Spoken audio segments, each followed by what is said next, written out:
శ్రీమాత్రే నమః. తులారాశి వారికి స్త్రీ శాప ప్రభావం ఏ విధంగా ఉండబోతుంది ఈ సంవత్సరంలో? 2025 సంవత్సరంలో పరిశీలిస్తే గ్రహస్థితులు అన్ని కూడా మార్పు చెందడం జరుగుతుంది కాబట్టి తులారాశిలో పుట్టిన వాళ్ళందరికీ స్త్రీ దోషం ఉంటుందా అంటే ప్రతి ఒక్కరికి ఉండదు. ఖచ్చితంగా ఎవరికైతే స్త్రీ దోషం ఉంటుందో, స్త్రీ శాపం ఉంటుందో వారికి ఈ యొక్క ప్రభావాల చేత అనుకున్నవన్నీ కూడా ఇబ్బందులు పడే అవకాశం ఉంటుంది. చాలా మందికి కూడా ఈ రాశి ఫలితాలు చూసుకుంటే చాలా బాగున్నాయి, అన్నిట్లో కూడా మంచి జరుగుతుందని చెప్తూ ఉన్నారు.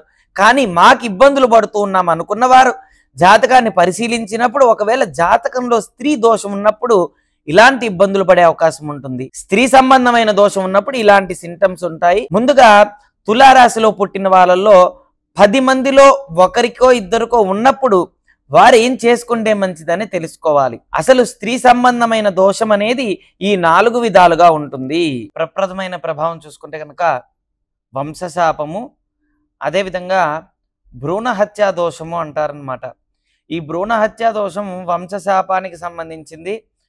అదేవిధంగా అంగవైకల్యం, మనోవైకల్యంతో సంతానం కలగడం, ఇవన్నీ కూడా జరగడం ఖచ్చితంగా జరుగుతుందన్నమాట. అయితే మనం గమనిస్తే ఈ శాపం దేనివల్ల వస్తుంది అంటే భ్రూణ హత్యా దోషము అంటారు. ఈ భ్రూణ హత్యా దోషము అంటే ఇష్టం లేని స్త్రీని గనక గర్భ నివారణ చేస్తే,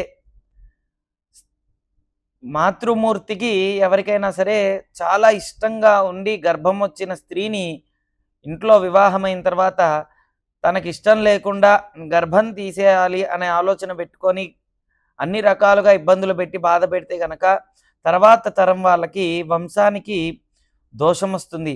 తర్వాత ఎవరన్నా జన్మించినా అంగవైకల్యం కానీ మనోవైకల్యం కానీ జన్మించడం జరుగుతుందన్నమాట. ఇది ప్రథమమైన శాపము. వంశశాపము, శల్యశాపం అని కూడా చెప్తూ ఉంటారనమాట. రెండో చూసుకుంటే మనకి కర్మశాపము, అదేవిధంగా భోగదోషము, అదేవిధంగా పరమార్థిక శాపము, ఈ 4 ఉంటాయి.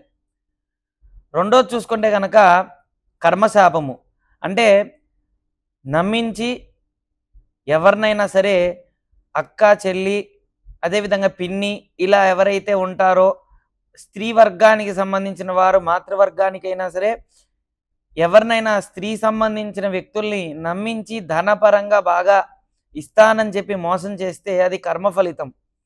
కాబట్టి ఈ కర్మ శాప ప్రభావం చేత వ్యక్తికి దంపతుల మధ్య సఖ్యత ఉండదు, ఇంట్లో గొడవలు అవుతూ ఉంటాయి, ప్రేమ ఆప్యాయతకి లోనవుతూ ఉంటాడు, గొడవలు అవుతూ ఉంటాయి అన్నమాట.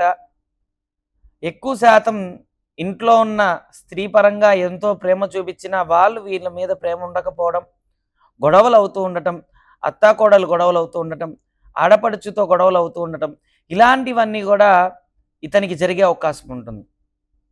మూడో శాపం, మూడో శాపం చూసుకుంటే భోగదోషం అన్నమాట. ఈ భోగదోషం అనేది ఎలా ఉంటుందంటే ఇతనికి పరస్త్రీ వ్యామోహం ఎక్కువగా ఉంటుంది. ఏదో చేసేయాలి అనే తపనతో బయట వర్గానికి ఎక్కువగా వెళ్ళి ఇంట్లో వాళ్ళని సరిగా పట్టించుకోకపోవడం, గొడవలు అవుతూ ఉండటం, అనవసరమైన విషయాల్లో తలదూర్చడం, ఎక్కువగా కూడా ప్రారబ్ధ కర్మ ఎక్కువగా అనుభవించడం జరుగుతుందన్నమాట.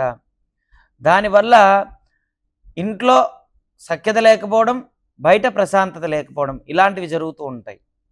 4వ దోషం పరమార్థిక దోషం అంటే స్త్రీ శాపం అనే దానిలో 4 భాగాలుగా విభజించినప్పుడు ఈ 4వ భాగం ఎక్కువగా కూడా చాలా మంది జరిగే అవకాశం ఉంటుంది. పరమార్థిక శాపం అంటే వివాహం కాని స్త్రీని ధనపరంగా నమ్మించి, లేదంటే ద్రవ్యపరంగా నమ్మించి, సమయపరంగా నమ్మించి, అన్ని విధాలుగా కూడా ఇతని వ్యామోహంతో, ఇతని ఆకర్షణతో పరస్త్రీని అన్ని విధాలుగా కూడా ఉపయోగించుకొని మోసం చేసే స్వభావం కనుక ఉంటే అప్పుడు వచ్చే దోషం పరమార్థిక శాపము. అంటే ఆర్థికం అంటే అర్థము, ఆర్థికము అంటే ధనపరంగా అవ్వచ్చు, అర్థపరంగా అవ్వచ్చు, అన్ని రకాలుగా కూడా వాడుకొని ఉపయోగించుకొని వదిలేసినప్పుడు వచ్చే దోషం అన్నమాట. ఈ దోషానికి కనుక ఖచ్చితంగా అనుభవించక తప్పదు. ఎక్కడికి వెళ్ళినా జాబ్ చేతి వరకు వస్తుంది, క్యాన్సిల్ అయిపోతుంది.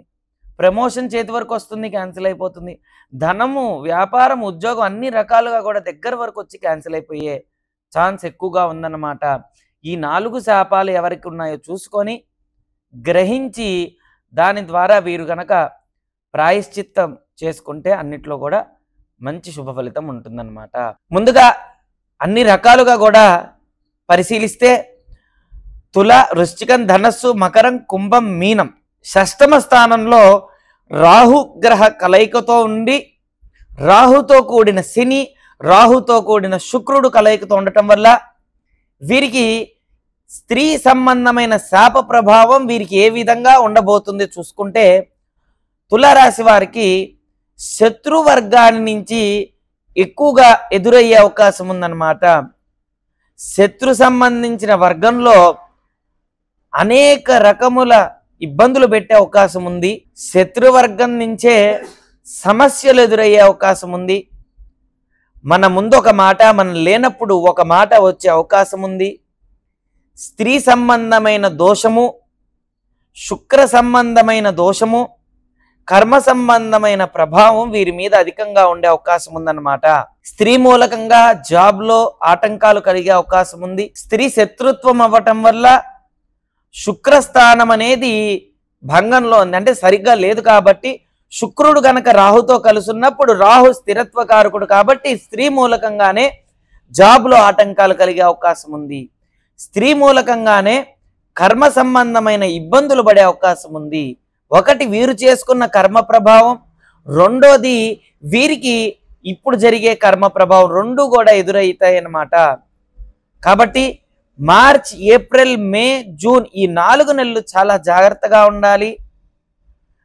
తెలియని స్త్రీతో ఖచ్చితంగా ఇబ్బందులు పడే అవకాశం ఉంది. స్త్రీ మూలకంగా కొద్దిగా ధన నష్టం కూడా కలిగే అవకాశం ఉంది. అంటే భయపెట్టడం కాదు, కానీ మన జాగ్రత్తల్లో మనం ఉండటం చాలా మంచిది కాబట్టి తెలియచేయడం జరుగుతుందన్నమాట.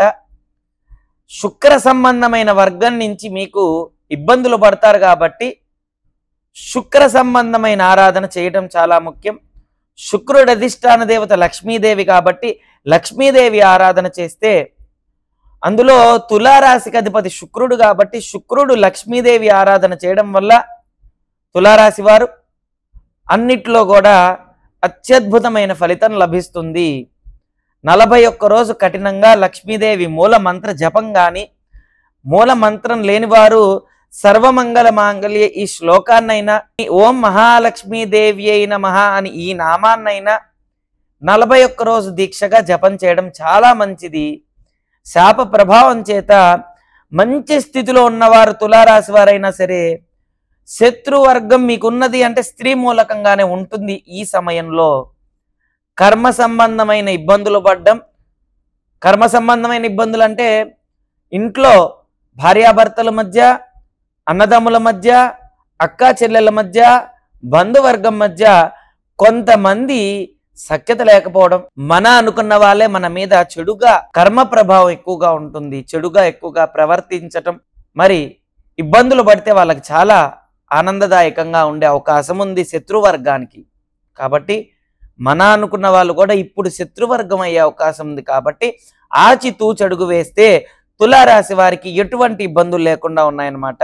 జనవరి నుంచి మొదలైంది ఎప్పుడో, మరి మార్చ్ 29 తర్వాత నుంచి గ్రహస్థితుల మార్పు వల్ల మార్చ్, ఏప్రిల్, మే, జూన్ ఈ 4 నెలలు కర్మ ప్రభావం.